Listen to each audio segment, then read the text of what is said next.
Dan mereka memang suka mempermalukan Nabi, itu suka. Misalnya Nabi, karena sebagai Nabi beliau tahu betul bahwa semua itu biadillah, di tangan Allah. Itu Nabi pernah ngendikan la adwa wala tiarota, tidak ada penyakit menular. Lalu ada orang Yahudi atau orang siapa saja, orang bodoh lah yang jelas itu. Ada unta yang kena penyakit gudik, kalau orang Jawa bilang gudik apa, kalau orang itu apa? Kudis ini. Yang kena kudis ini dijejerkan sama yang waras. Ternyata yang waras sekarang jadi kudisan. Sewenang mereka karena bisa mempermalukan Nabi. Ya Muhammad, ini unta kena kudis. Ternyata yang waras tertular oleh yang kena kudis. Padahal kata kamu tidak ada penyakit menular. Itu problem-problem jadi Nabi di era Rasulullah SAW. Sehingga Quran datang dengan kecerdasan yang untuk menjawab itu. Makanya Nabi tidak pakai mukjizat fisik, tapi mukjizat logika. Akhirnya Nabi diajarin Allah lewat Jibril. Yang dikira mereka yakin kalau menang dalam debat. Tapi Nabi balik bertanya, faman a'dal awwala. Jadi terjemahnya, kalau ini kena kudis karena tertular yang ini, lalu ini tertular siapa? Yang pertama tadi. Wah itu asli dari Allah ya, maksud saya itu. Jadi dia ingin contoh yang kedua yang tertular. Dengan itu berarti ada penyakit apa? Menular. Tapi Nabi tanyanya faman a'dal awwala. Lalu yang pertama kena kudis itu tertular siapa? Makanya kalau sekarang misalnya corona menular itu yang pertamanya dari siapa itu? Tidak tahu itu. Ya tidak perlu tahu, tidak bidang kamu. Jadi ini saya mau cerita. Jadi logika-logika yang dibangun orang kafir itu sebenarnya bukan logika, tapi olah kata. Dan orang kafir itu paling pintar.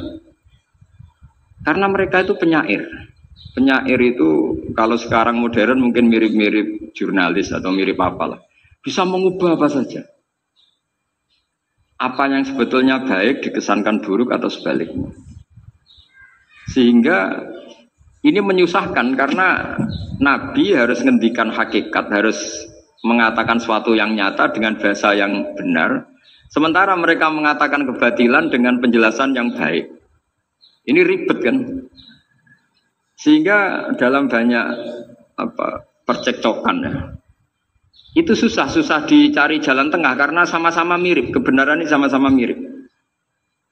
Jadi misalnya yang masyhur dalam satu peristiwa besar konflik antara Sayyidina Ali dan Sayyidina Muawiyah, itu konflik yang nggak bisa dihindarkan gara-gara kalimat, gara-gara kata-kata. Makanya sekeras-kerasnya pedang atau senjata itu masih keras apa? Kata-kata atau polemik lah atau apalah. Karena sekarang itu agak susah membahasakan.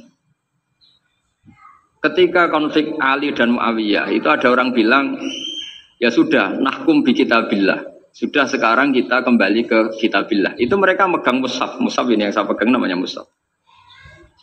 Seakan-akan itu benar karena orang Islam harus kembali kepada kitabullah.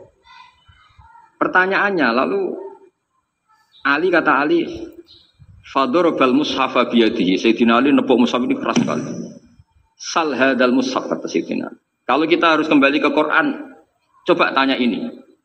Mushaf ini ya mushaf seperti milik saya ini. Akhirnya orang-orang Khawarij bilang innama huwa waraqun wa madadun. Itu hanya kertas sama tulisan. Bagaimana mungkin kita bertanya? Pas itu adalah orang Khawarij itu orang yang nggak mau ngakui Ali juga nggak mau ngakui Muawiyah, dan Sayyidina Ali sama Sayyidina Muawiyah sudah sadar mau bikin mediator, mau bikin solusi jalan tengah. Jadi sebenarnya dua beliau itu orang baik, gara-gara diprovokasi orang Khawarij terus jadi bentrok. Orang Khawarij bilang nggak ada Ali, nggak ada Muawiyah, yang ada adalah kitabullah, yaitu mushaf. Benar, secara zahir benar memang orang Islam harus kembali ke mushaf. Tapi Sayyidina Ali pinter, sal hadal mushaf. Kalau gitu tanyakan mushaf itu. Ketika Sayyidina Ali dan Sayyidina Muawiyah sudah sepakat bikin perdamaian.